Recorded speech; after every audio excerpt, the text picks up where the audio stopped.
Le sauvetage d'un réseau à l'échelle HO par un passionné, on voit ça ensemble, c'est de suite.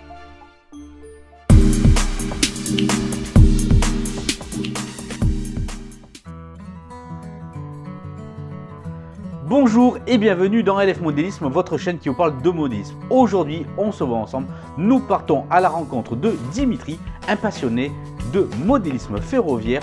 Rappelez-vous, nous avions fait sa préconnaissance lors du calendrier de l'Avent.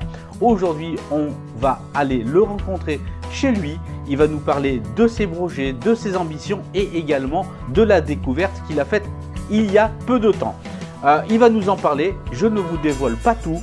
Mais aussi non, Dimitri, peux-tu te présenter et comment as-tu commencé le modélisme ferroviaire? C'est à toi. Salut Loïc et bonjour à tout le monde, amis modélistes passionnés. Je me présente, moi c'est Dimitri, j'ai 29 ans et je suis du Creusot. Je suis passionné de modélisme depuis une petite quinzaine d'années, on va dire. Et la passion du train m'a pris à l'âge de 4 ans et demi, 5 ans, car mon grand-père faisait partie de la SNCF au Creusot. Et en gros, c'est comme Obélix, hein, je suis tombé dedans depuis tout petit. Merci infiniment Dimitri de t'être présenté sommairement justement à la communauté de LF Modélisme. Maintenant qu'on attaque les choses sérieuses, peux-tu justement nous parler de cette découverte? Allez, on t'écoute. Je vais vous parler maintenant de ma dernière découverte du mois de novembre 2021. Je suis tombé par hasard sur un réseau HO qui était dans une cave depuis quelques temps. C'est un réseau qui doit exister depuis quelques années et il était à l'abandon depuis quelques temps puisque les propriétaires de cette maison sont décédés malheureusement. Donc le réseau a été abandonné et vu que la maison devait être débarrassée assez rapidement.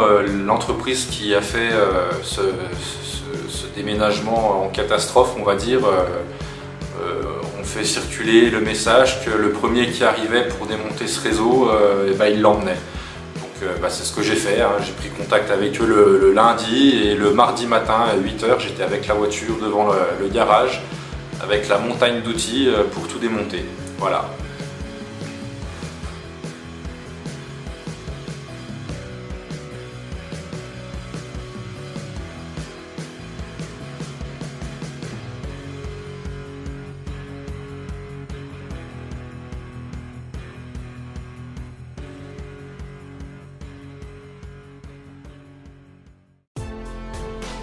Effectivement Dimitri, ça pour une découverte, c'est une découverte. Reste à croire que tu vas avoir fort à faire justement avec ce réseau trouvé. Mais d'ailleurs justement, quels sont tes projets justement à l'issue de cette découverte? Parle-nous-en s'il te plaît. Mes projets avec ce réseau, ça va être de le remettre en état de marche.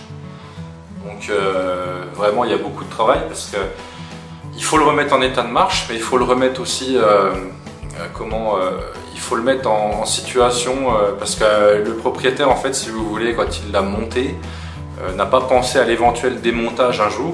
Donc, il va falloir que je refasse toute la partie technique du réseau, ça veut dire qu'il soit démontable. Et avec quelques personnes autour de moi, on a discuté et ce sera intéressant de l'emmener en exposition. Donc je ne dis pas de faire toutes les expositions, mais au moins le faire connaître une fois qu'il sera terminé. Donc il faut qu'il soit modulaire. Donc la partie bois, ça va prendre beaucoup de temps parce qu'il va falloir traiter le bois, mais il va falloir aussi prendre des cotes et puis faire des plans et faire pas mal de menuiserie pour pouvoir avoir un réseau qui est démontable et modulaire, qu'on puisse emmener en exposition, mais aussi qu'on puisse le ramener à la maison et qu'il puisse se poser sur le châssis d'origine sans démonter ce qu'on a fait pour pouvoir le mettre en exposition. C'est-à-dire les châssis en dessous des planches pour pouvoir poser des pieds en expo. Donc c'est tout, il y a beaucoup de, il y a une grosse partie technique qui va se réaliser là. Donc ça a déjà commencé, mais là c'est vraiment que le début, hein. Donc il y a vraiment beaucoup de travail, aussi bien dans la technique que dans la pratique, on peut dire ça, parce que au niveau menuiserie, il y a beaucoup de travail, au niveau électricité, il y a beaucoup de travail, au niveau réinstallation du décor, et enfin c'est vraiment un gros projet. Il y a beaucoup de travail et je pense qu'il va y avoir des heures de travail pour pouvoir le remettre déjà en route, rien qu'à la maison. Après, le jour où on commencera à se dire qu'on ira en expo, je pense qu'on aura passé le cap.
Merci Dimitri à présent de nous avoir exposé justement tes projets concernant cette découverte de ce réseau à l'échelle HO. Mon petit doigt me dit que tu vas avoir fort à faire justement avec le travail, la charge impressionnante de travail qui reste à faire sur celui-ci. Mais bon, on continuera à suivre l'évolution avec la communauté de LF Modélisme et je mettrai bien entendu les liens dans la description de cette vidéo pour continuer à suivre le développement de celui-ci. Mais aussi non, Dimitri, toi, est-ce que tu as ton propre réseau personnel de modélisme ferroviaire? Si tel est le cas, peux-tu nous en parler, nous le montrer et également quelques spécificités techniques de celui-ci? Allez, à de suite, on voit ça. Alors oui, moi je possède plusieurs réseaux modélistes dans le ferroviaire. Je possède donc le réseau Mural qui est derrière moi, qui fait à peu près, de tête comme ça il me semble, je crois qu'il fait presque 6 mètres de long sur à peu près 40 cm de large. Après il y a des boucles de retournement, enfin c'est une fausse double voie en os de chien. Donc les boucles de retournement font à peu près 1 mètre de diamètre, à peu près, donc, pour pouvoir faire passer quand même un peu de matériel. Donc, voilà. Après l'époque, je fais toujours une époque entre l'époque 3 et 4, parce que c'est ce que j'aime, la vapeur, le diesel. Moi je ne suis pas très fan de locomotives électriques et de TGV, donc c'est pour ça que pour le moment je reste dans la vapeur et dans le diesel. Bon après je dis pas que j'en ferai peut-être jamais, mais pour le moment je suis là-dessus. Pour le moment je suis sur l'époque 3 et 4. Voilà, donc pour ce réseau là, il est en digital avec une Multimos rouge, une Z21 Rocco et voilà, du matériel digital sonore, du matériel digital non sonore qui tourne dessus. Donc là voilà, ça c'est le réseau Mural qui était derrière moi tout de suite. Voilà, donc époque 3, voilà, avec la petite 140C qui tracte ces 3 plats, 4 pardon. Voilà. Donc, on essaye de faire une petite ambiance sympathique. C'est encore en travaux, il y a encore quelques trucs qui sont pas au point, mais bon, comme je l'ai déjà montré ce réseau sur la vidéo du calendrier de l'Avent numéro 19, où je disais que tout ça tourne, oui, ça tourne effectivement bien, mais encore pas mal de travail de décor à faire. Voilà. Donc lui, ouais, fait à peu près 6 mètres de long. Et voici les boucles. Donc là, pas la semaine dernière, la semaine d'avant, j'ai reçu le viaduc qui est en cours d'installation. Donc j'admets que les montages que je fais en menuiserie, c'est pas trop adéquat avec ce qui se fait d'habitude, mais on fait ce qu'on peut avec ce qu'on a et avec la place qu'on dispose. Voilà. Donc si vous voulez voir un peu ce que je fais, vous allez sur Dimtrain sur Facebook ou sur Instagram pour voir. Et puis si vous voulez suivre l'évolution du réseau Renaissance, vous allez sur Sauvetage d'un réseau sur Facebook aussi, et vous trouverez les vidéos ou les photos que je fais assez souvent dès que je fais quelque chose, quoi. Là voilà la machine qui passe sur le viaduc.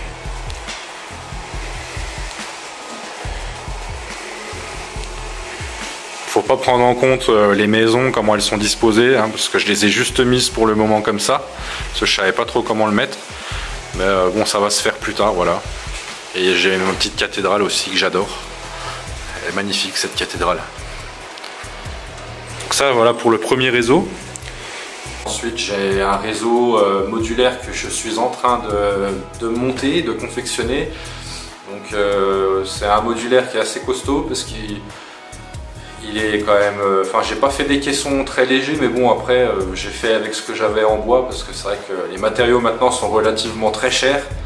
Donc on essaye de faire ce qu'on a, ce qu'on peut avec ce qu'on a, comme on dit. Donc j'ai fait 4 caissons. Et j'ai fait 4 caissons qui font environ 1m30 sur 50 de large. Et ce sera pareil, hein, ce sera un réseau digital qui va évoquer l'époque 3 et 4 et beaucoup d'inspiration sur, au niveau décor. L'inspiration sera sur la Bourgogne-Franche-Comté et puis surtout sur le Creusot, parce que mine de rien, au temps de l'époque Schneider, il y avait vraiment beaucoup d'activités ferroviaires et industrielles, et en fait j'aimerais bien représenter un peu ce temps-là, puisque c'est un temps que j'admire beaucoup, le développement ferroviaire au Creusot, le développement métallurgique. Donc c'est un sujet intéressant et j'aimerais le reproduire sur ce réseau-là. Ensuite, il sera digital aussi, et peut-être une voie en analogique aussi dessus, je ne sais pas encore, mais je pense. Il y aura peut-être les 2 systèmes d'exploitation dessus, et puis ouais, de l'époque, quoi, 3 et 4. J'aime ce qui est costaud. Voilà. Donc là, voilà. Là. 2e module. 3e module, pas terminé. 4e module, pas terminé. Donc là, ça tient debout, mais c'est pas encore tout terminé. Donc voilà. Vous donner l'idée de ce que ça va faire, et puis après, bah, il fera le tour, il passera sous la maquette, sous le réseau mural, et il reviendra par là. Voilà, donc un réseau à chaud en digital aussi. Voilà. Il y a à faire à peu près 6 mètres de long sur 3 de large. 3 ou 4, je sais plus trop. Ensuite, il y a un autre réseau que je suis en train de fignoler, on va dire. C'est un réseau en N que j'ai récupéré au mois de novembre aussi, ou décembre, non, au mois de décembre. Celui-là, je l'ai récupéré, donc il n'est pas très vieux, et il fonctionne.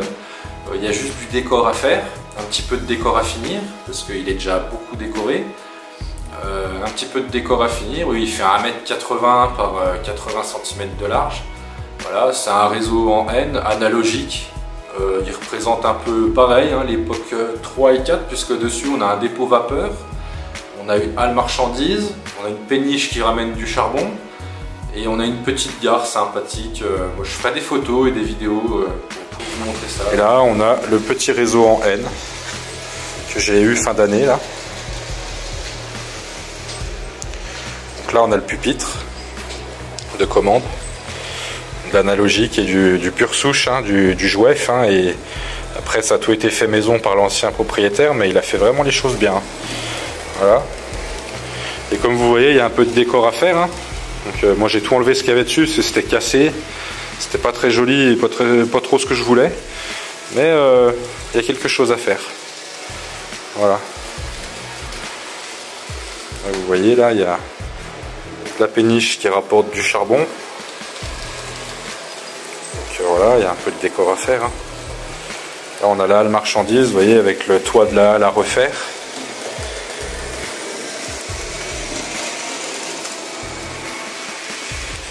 Bon, la machine elle va un peu vite là, j'ai réglé un peu rapide là. Et là on a le petit dépôt vapeur. La gare qui s'appelle Nolay. Là on a sous le château d'eau Nolay. Une petite gare. Les bâtiments s'allument la nuit. Et voilà, ça fait 1m80 par 80 cm de large.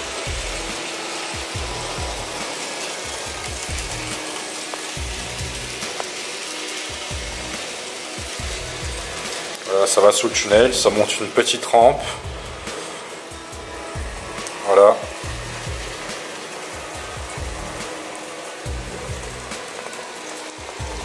Ça passe derrière la montagne et ça redescend.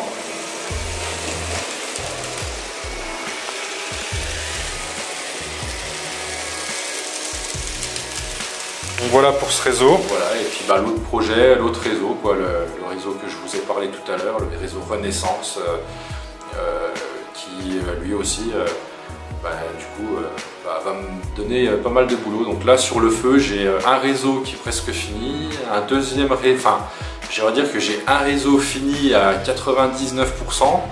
J'ai le réseau derrière moi qui est fini à 95% parce que j'ai tout le côté nord de la maquette à finir. Et le réseau modulaire en question où j'ai commencé les caissons, donc là il y a tout à faire, hein, le circuit électrique, la pose des voies, le décor, donc là il y a tout à faire. Et puis bon, bah, la maquette Renaissance que j'ai récupérée qui, elle, on part de zéro. Donc on va faire tout ça tout doucement, tranquillement, et puis on verra bien. Voilà. Donc voilà, le réseau Renaissance il est là. Donc il y a pas mal de choses de faites. Comme vous le voyez, donc les barres de renfort au milieu que j'ai montées pour pas que ça fasse une cuvette, parce que sinon les planches elles étaient pas mal abîmées. Donc le traitement du bois a été fait là pour les parties du fond. Donc les planches je les ai coupées en deux pour le couper en 16 modules. Voilà. Et avec la planche du fond que j'ai pas remis parce que elle était trop pourrie, donc il faut que je rachète une. Donc là j'ai commencé à ressortir les éléments de décor hier. Comme vous le voyez. Voilà. Et je vais m'arrêter. Voilà, ici. En fait, là, j'ai commencé de faire un moule pour pouvoir récupérer les formes de la montagne qui avait été fait à la base. Donc, je pense que je vais faire ça sur quasiment tout le décor. Et refaire la peinture et tout ce qui va avec et remettre les bâtiments qui allaient dessus. Voilà, il y a le pont à refaire, il y a les entrées de tunnel à refaire. Voilà. Donc ce qui avait été dit là avec les collègues fin d'année, donc ça aurait été de supprimer quelques voies qui sont dessus, parce que déjà il y a quelques voies qui sont d'abord inutiles ou pas très réalistes. De deux, il y a des voies qui ont vraiment des courbes très très serrées. Donc en termes de matériel roulant de maintenant, ça déraillerait, donc il faut qu'on fasse des courbes quand même vachement plus prononcées, vachement plus larges, parce que des courbes serrées comme ça on n'en voit plus, c'est pas esthétique du tout, et en plus de ça le matériel va dérailler. Donc je veux pas remettre comme on dit beaucoup d'argent dedans pour avoir un réseau qui fait dérailler les 3/4 de mes machines. Voilà, donc il y a encore beaucoup de travail comme vous le voyez, hein, moi j'appelle ça des entretoises, mais bon c'est pas des entretoises, c'est des barres de renfort au milieu ont été installées, il en manque encore une au fond. Tout a été remis de niveau, le traitement bois a été fait, et maintenant on va attaquer d'enlever tout ce liège qui est dessus, boucher le trou de la plaque tournante que je ne conserve pas, et reprendre certains tracés de voies. Voilà. Donc, sinon pour le reste des voies on laisse tout, mais on va supprimer quelques voies parce qu'il y en a beaucoup trop. On a compté à peu près 6 voies je crois, donc on va en supprimer 2 qui passent devant là comme ça tout le long. On va en supprimer 2, on va transformer ces 2 voies supprimées par 2 voies rapides, 2 voies principales rapides en bord de réseau avec des courbes assez larges pour pouvoir faire circuler des beaux trains, et faire un dépôt au fond pour faire quelques manœuvres, et puis un triage comme il y avait avant, mais avec des voies plus serrées, parce qu'il avait espacé vraiment les voies. On va faire des voies plus serrées, et puis comme ça on pourra peut-être en mettre un peu plus. Voilà, et puis faire une gare, enfin tout ce qu'il faut quoi. Voilà. Merci Dimitri de nous avoir présenté justement les réseaux que tu possèdes, justement avec justement une charge de travail conséquente pour tous les réseaux que tu possèdes. Mais en modélisme ferroviaire, justement, il y a plusieurs pratiques. Le décor, la menuiserie, l'architecture informatique. Mais toi, quelle est ta spécialité en modélisme ferroviaire? On t'écoute, raconte-nous ça. Alors, ma spécialité, On ne peut pas dire que j'en ai, puisque dans le modélisme ferroviaire, j'essaye de me perfectionner un peu dans tous les domaines, aussi bien dans la menuiserie que dans l'électricité, que dans l'informatique, que dans les produits, enfin dans les technologies récentes que anciennes. Mais il y a quand même quelque chose où j'ai appris tout seul, de A à Z, à faire.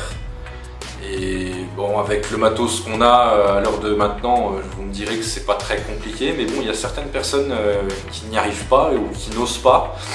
Donc, c'est de digitaliser et sonoriser des locomotives. Donc ça, je le fais les yeux fermés sur n'importe quel loco, on va dire, à peu près, parce qu'il y a certaines locaux que je ne sais pas encore faire. Mais prendre une machine des années Jouef Champagnol, installer une platine à l'intérieur pour que je puisse monter un décodeur dedans, sonore ou non sonore, ça je sais faire. Monter un décodeur sonore ou non sonore dans une machine, ça je sais faire. Il y a 2-3 bricoles encore où il faut que je me pose dessus tranquillement et que je me perfectionne, c'est juste sur l'éclairage des machines et des cabines et tout ça. Mais sinon, je peux dire que je me suis perfectionné là-dedans dans le but de pouvoir me débrouiller tout seul, puisque maintenant le matériel est quand même excessivement cher. Et moi je trouve sympa de pouvoir acheter une machine en analogique, d'acheter un décodeur digital sonore ou non sonore, ça dépend les moyens à ce moment-là, et de pouvoir le faire. Comme ça on est satisfait de notre machine, on se dit tiens voilà, cette machine-là je l'ai reçue, elle était juste analogique. Bon j'ai monté un décodeur dedans, elle marche bien, puis on est content. Voilà, donc on peut dire que ma spécialité et ce que j'en fais, ce que je veux en faire de cette spécialité, c'est d'ouvrir une entreprise plus tard, au Creusot, du moins une boutique au Creusot où je vendrai du matériel roulant et des rails et du décor et tout ça. Et j'aimerais proposer mes services pour réparer le matériel roulant et le digitaliser ou le sonoriser. Donc, ça fait déjà quelques années que je le fais parce que j'ai acheté beaucoup de matériel ancien que j'ai revendu maintenant, mais j'ai acheté dans le temps beaucoup de matériel ancien que je pouvais démonter, désosser, qui était en panne et que je me suis amusé à réparer les week-ends. Et après on pousse le vis, on dit tiens j'ai réparé cette machine, j'ai remis un autre moteur, elle fait pas de bruit, elle fonctionne bien, est-ce que je peux pas améliorer encore la prise de contact? Hop, on améliore la prise de contact, ça marche, on est content. Donc du coup on dit bon tiens je vais monter une platine dedans, on va essayer de voir si ça marche. Hop, on monte une platine dedans, boum, ça marche. Et après, hop, on se dit on va monter un décodeur sonore. Donc on essaie de monter un décodeur sonore, hop, on en monte un, on y met, oh, ça marche, c'est bien, bon. Après, ça marche bien, mais il y a un petit truc qui manque. Et au final, on se perfectionne comme ça. Et c'est ce que j'ai fait depuis quelques années. Et les 3/4 des machines que j'ai chez moi maintenant, elles sont toutes... il y en a pas mal que j'ai acheté digital sonorisé, mais il y en a pas mal aussi que j'ai refait moi-même pour mon plaisir de voir rouler sur mon réseau et dire celle-là, elle est arrivée dans cet état-là, je l'ai toute refaite, et c'est moi qui a monté le décodeur, machin, qui a tout refait dessus et ça marche super bien. Donc le projet ce serait bien d'ouvrir une boutique plus tard sur la vente de matériel en globalité, un peu toutes les échelles, et aussi de faire de la réparation de machines ou même de wagons, de voitures ou de l'amélioration. Voilà, donc ça c'est un projet qui est en cours depuis quelques temps. Il y a 2-3 trucs qui font que j'hésite à me lancer encore.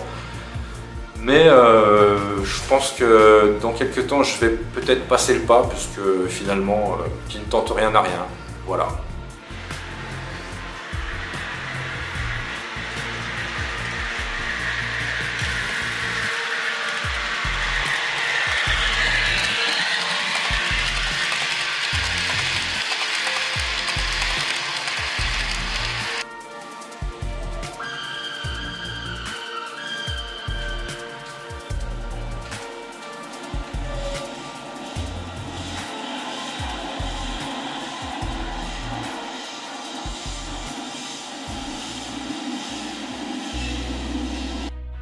Merci Dimitri pour toutes ces informations que tu nous as fournies. Mais sinon, à court terme et à long terme en matière de modélisme ferroviaire, quels sont tes plans justement? Peux-tu nous en parler? On t'écoute. Alors mes projets à court terme, je dirais, ce serait de terminer les réseaux que j'ai à la maison. Donc déjà ceux qui sont déjà bien entamés, on va dire, parce que bon, le réseau modulaire, lui, je pense qu'il va prendre un peu de temps. Et à long terme, ce serait de faire ce réseau modulaire justement et de pousser le détail. Donc c'est pour ça que je dis que ça va prendre beaucoup de temps. Donc à court terme, je dirais de finir les réseaux déjà qui sont bien presque terminés.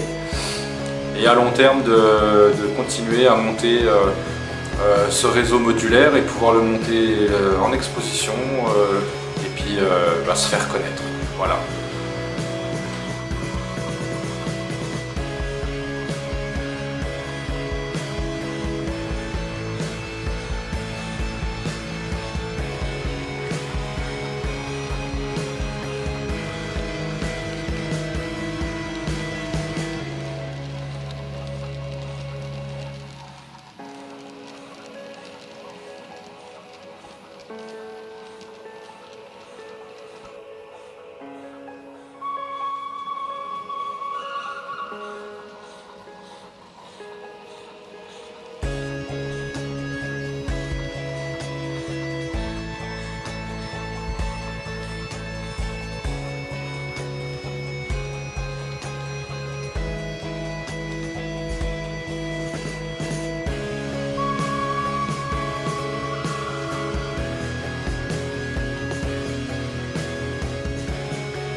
Oh, sinon Dimitri, toi, quel regard portes-tu un petit peu sur les dernières avancées technologiques en matière d'impression 3D? Peux-tu nous en parler? Toi, t'en penses quoi de ça? Alors, ce que je pense des nouvelles arrivées technologiques, c'est vrai que là on monte en puissance depuis des années, aussi bien dans le ferroviaire que dans les autres domaines. On progresse à une vitesse, c'est impensable de voir ce qu'on peut faire maintenant avec ce qu'on a. Maintenant avec le digital on arrive à faire des trucs qui sont quand même vachement plus réalistes en termes de circulation, parce qu'en termes de décor les gens ont toujours arrivé à faire un truc de réaliste, mais bon, en termes de circulation on arrive à faire des trucs qui sont vraiment magnifiques. Et ce que je trouve bien, c'est de cette arrivée en force de la 3D effectivement, parce qu'en 3D avec les imprimantes 3D on arrive à faire des trucs. C'est impensable. On arrive à imprimer des pièces qu'on ne trouve pas sur le marché. On arrive à fabriquer des éléments de décor qu'on a en tête et qu'on ne trouve pas sur le marché. Il y a plein de possibilités avec le 3D. On peut faire vraiment beaucoup de choses et moi je trouve ça vraiment... c'est super de faire des trucs pareils avec une imprimante, quoi. Qui aurait cru il y a quelques années en arrière, dans le modélisme ferroviaire, on aurait pu faire beaucoup d'éléments avec du 3D. Non, franchement, je trouve ça vraiment, c'est très bien, et ça doit être passionnant. Bon, je me suis encore pas penché sur le sujet, mais ça doit être passionnant à faire. Il faut quand même avoir un petit peu de notion en ordinateur quand même, et puis savoir, il faudrait tomber sur quelqu'un qui sait faire. Moi, je ne connais personne qui fait du 3D à l'heure d'aujourd'hui, mais si jamais un jour je connais quelqu'un qui fait du 3D, je vais tout de suite lui demander quel type de matériel il me faut et comment on fait pour faire des pièces 3D. Non, franchement, moi le 3D, je pense que ça a beaucoup d'avenir dans le milieu. Voilà.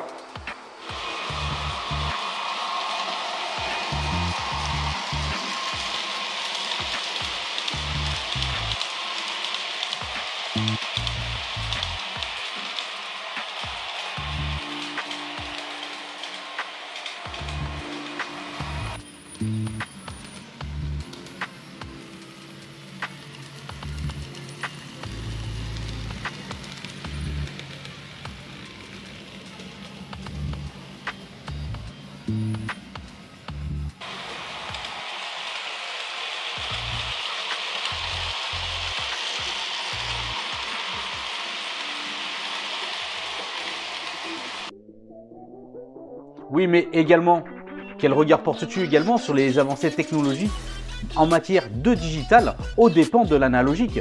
Toi, c'est quoi ton point de vue? Allez, on t'écoute. Tout se rapporte à ce que je disais tout à l'heure, hein, le digital c'est extraordinaire. Maintenant on arrive à faire des doubles tractions avec des locomotives digitales sonores. On arrive à faire tourner plusieurs trains en même temps avec la même commande. On arrive à programmer des choses avec un ordinateur. On arrive à faire des programmes pour pouvoir faire des cycles d'animation sur le réseau avec les trains. Pendant que le cycle se fait, on arrive à manœuvrer d'autres trains avec la même commande, où on arrive avec la tablette à se connecter et à programmer toutes les 20 secondes, le sifflet il doit se déclencher. Ou alors on active les 4 feux blancs pour la manœuvre. Non, moi je trouve que le digital c'est vraiment quelque chose de prometteur, hein. Je ne dis pas que l'analogique c'est nul, que voilà, non, l'analogique reste l'analogique, c'est ce qui est arrivé en premier. Et moi-même, j'hésite pas à refaire le réseau Renaissance en analogique, parce que l'analogique reste quand même superbe à faire. Mais le digital est quand même, c'est un niveau quand même supérieur, hein, j'ai envie de dire, on peut faire quand même vachement plus de trucs, hein. Donc après, chacun ses préférences, mais moi j'aime bien les deux. J'aime bien le digital parce que digital, sonore, on peut faire plus de trucs. Et puis forcément les machines, on entend les moteurs, ou on entend l'échappement des vapeurs soufflées, ou on peut siffler. Enfin, c'est vrai que quand on met un gamin devant un réseau avec un train digital qui ronronne et qui siffle, le gamin il est ébahi. Moi je pense que nous on est pareil aussi, mais et après quand je veux un peu de calme, j'ai envie de travailler dans le silence, je mets de l'analogique. Voilà, on entend juste les roues du train qui glissent sur le rail et ça me va très bien. Non, franchement, l'analogique est très bien, le digital est très bien. C'est deux choses différentes qu'il faut bien prendre en compte, mais c'est super de pouvoir avoir autant d'évolution en peu de temps, là, d'avoir des machines qui font autant de... Bon, après c'est sûr que en termes de prix, c'est plus la même chose, parce que quand on est sur une machine analogique et une machine digitale, on a forcément facile 100-150 € de différence. Et quand on est en panne, ça coûte pas le même prix non plus pour la faire réparer. Mais bon, après le résultat final, il y a quand même rien à voir, quoi. Donc voilà. Mon petit clin d'œil par rapport à ça, l'analogique, le digital. L'analogique est très bien puisque c'est ça qui est arrivé en premier, et puis bon, on fait quand même de belles choses en analogique. Et le digital est très bien parce que on peut faire des choses magnifiques aussi. Voilà, ma dernière trouvaille sur eBay, une petite 67 000. Voilà, échelle haut, j'ai eu pour pas très cher, qui est magnifique. La personne en a vraiment pris soin. Voilà. C'est pareil, le support, j'ai pas eu le temps de le finir, on voit les vis qui transpercent. Mais bon, c'est vrai que là, ces derniers temps, j'ai eu tellement de travail à faire que j'ai pas eu le temps de fignoler le détail. Voilà, avec la petite voiture. Je suis content parce que j'ai trouvé pour pas très cher, et puis en plus de ça, en super bêta. Donc l'échelle haut, peut-être que dans le futur, on prévoira un petit réseau échelle haut, on verra. On verra la place. Bien, à présent Dimitri, quel conseil toi tu prodiguerais justement à quelqu'un qui se lancerait dans ce loisir, le modélisme ferroviaire, pour l'élaboration d'un réseau de trains miniatures? Au vu et aux acquis d'expérience dont tu as maintenant, avec ce retour justement, à toi justement, quel conseil tu donnerais? Allez, on t'écoute. Alors, si je devrais donner un conseil à quelqu'un qui se lance dans le modélisme, c'est déjà de voir ce qu'il a envie de faire, si c'est un grand réseau ou un petit réseau, s'il a la place ou s'il n'a pas la place. S'il a la place, de faire un réseau qui reste pour les premiers temps correct, parce qu'un modéliste un modéliste prend vite, il veut vite un truc très gros qui ne se finit jamais. Je ne parle pas pour l'ensemble des personnes, mais pour mon expérience à moi, quand j'ai commencé, j'ai voulu tout de suite un truc très gros alors que je connaissais rien. Et j'ai vite abandonné. J'ai abandonné 3 fois, 3 réseaux différents avant d'arriver à quelque chose d'abouti. Donc si j'ai un conseil à donner à quelqu'un qui se lance dans le modélisme, déjà c'est de bien s'entourer. Parce que quand on découvre le modélisme tout seul, surtout quand on n'y connaît rien, c'est très dur et très long. On fait beaucoup d'erreurs, on dépense beaucoup d'argent pour rien. Donc c'est de s'entourer, de se renseigner. Il faut que lui se fasse l'idée et de savoir ce qu'il veut, ce qu'il a envie de faire. Et ensuite, suivant ses idées, qu'il se renseigne, qu'est-ce que je peux acheter comme matériel, comment je peux faire, et ceci et cela, qui se renseigne un maximum.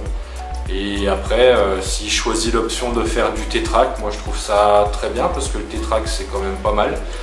Ça a été pas mal. Ça a été pas mal ce système inventé de dire aux gens de faire un petit module qui fait, je sais plus les cotes normales, mais je crois 50 cm de profond, enfin même pas, 40 mm de profond sur un petit rectangle quoi. Qui tient sur une table, pas besoin de pied, rien, avec du rail Kato, machin. Ça a été un bon concept. Donc à la limite, s'il a vraiment pas de place et puis qu'il a envie de faire un petit truc qu'il est sûr de pouvoir finir, faites un T-Track. Voilà. Donc voilà, c'est une de mes machines préférées, c'est la 141R840 de chez Jouef.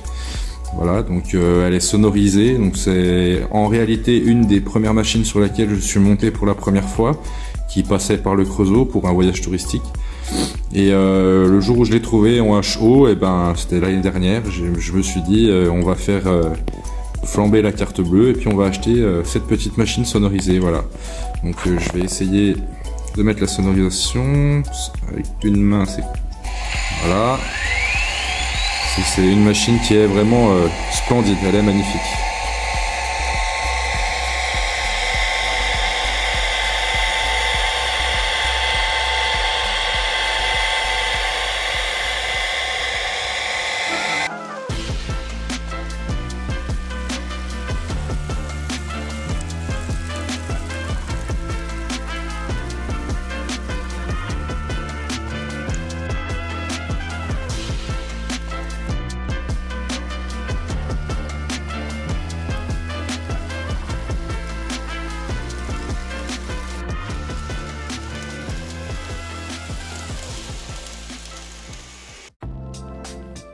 Merci infiniment Dimitri pour ces justement points évoqués pour une personne qui souhaiterait donc se lancer dans cette passion, le modélisme ferroviaire. À présent, c'est ta minute à toi justement. Qu'est-ce que tu as envie justement de parler? Qu'est-ce que tu as envie de nous dire? Tes coups de cœur, tes coups de gueule, on t'écoute. Donc ouais, la minute à moi, ce serait de parler de quelque chose qui me tient à cœur puisque c'est en rapport avec la 241 P17 au Creusot. Donc moi je suis creusotin, ma ville natale, et elle c'est sa ville natale aussi, donc ça nous fait un point commun. Je tenais à donner des nouvelles aux internautes et aux internautes de cette machine. Donc elle est rentrée, pour ceux qui ne le savent pas, dans sa décennale en 2018, donc pour une grosse révision et puis pour voir s'il y avait des travaux à refaire et à remettre au propre et à neuf. Il y a eu effectivement quelques travaux à faire dessus, donc là les nouvelles sont que la machine, le remontage de la machine se passe très bien. L'essieu numéro 4 de la machine qui dormait dans la fosse depuis 2 ans a été remonté ce week-end. Voilà, et là, hier après-midi, avec le responsable technique Benjamin Rousson, on a démonté le châssis du Bicelle. Voilà, donc c'est pareil, il va être inspecté. Le Bicelle va être inspecté, les boîtes d'essieu vont être inspectées, le châssis du Bicelle va être inspecté, et si tout est bon, théoriquement, la semaine prochaine, on devrait le remonter. Voilà. Et donc le bogie avant a été démonté, il reste les 3 essieux moteurs à contrôler, mais s'il n'y a pas d'anomalie et que tout se passe bien, ça devrait aller assez rapidement. Voilà. Et ensuite il va nous rester le remontage du corps cylindrique de la machine, donc tout ce qui est tuyaux, pompe, cabine, toute la cabine à remonter à l'intérieur de la cabine, réaccoupler la machine à son temps d'air. Et une fois que tout ça se sera fait, il se sera passé déjà quelques mois et on sera déjà on sera sur le bon chemin, quoi. Donc là, théoriquement, si tout se passe bien, je pense qu'on pourra reprendre les voyages commerciaux en 2023, mais bon, c'est vraiment pas sûr. Enfin voilà, quoi. La machine est sur le bon chemin pour retrouver les rails du réseau RFN, mais faut pas qu'on s'enflamme non plus. Mais les travaux se passent bien, la machine ça se passe bien, ça se remonte bien, et elle devrait revenir très prochainement. Voilà.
Dimitri, merci à toi, merci infiniment d'avoir joué le jeu, de faire cette interview, ce reportage te concernant sur ta passion du modélisme ferroviaire. Merci à toi de nous avoir exposé justement tes projets, ta vision à toi du modélisme ferroviaire, tes connaissances, d'avoir partagé justement ce moment de modélisme ferroviaire avec la communauté de LF Modélisme.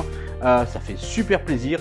D'ailleurs, n'hésitez pas si vous avez quelques questions à poser à travers cette vidéo, vous pouvez le faire. Je suis sûr que Dimitri se fera un plaisir d'y répondre et moi également. En tout cas, sachez, et je le redis à nouveau, que vous pourrez retrouver en description donc de cette vidéo des liens utiles pour continuer à voir la progression des réseaux et en l'occurrence celui-ci Renaissance, le sauvetage du réseau HO de Dimitri.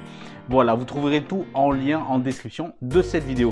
Quant à moi, je vous remercie à tous d'avoir regardé cette vidéo. N'hésitez pas à partager, n'hésitez pas à mettre plein de pouces bleus vers le haut, ça fait toujours plaisir. Merci à vous d'être toujours plus nombreux. Moi, je vous dis à très vite pour d'autres reportages, d'autres rencontres avec d'autres modélistes de tout niveau. On se fait plaisir, le modélisme ferroviaire, nous sommes une grande famille. De quel niveau, qu'on soit débutant, intermédiaire et passionné, on fait tous ce même loisir, le train miniature. Ce sera donc peut-être vous la prochaine fois que je présenterai en reportage. Je vous dis à très vite, prenez soin de vous. Ciao, ciao!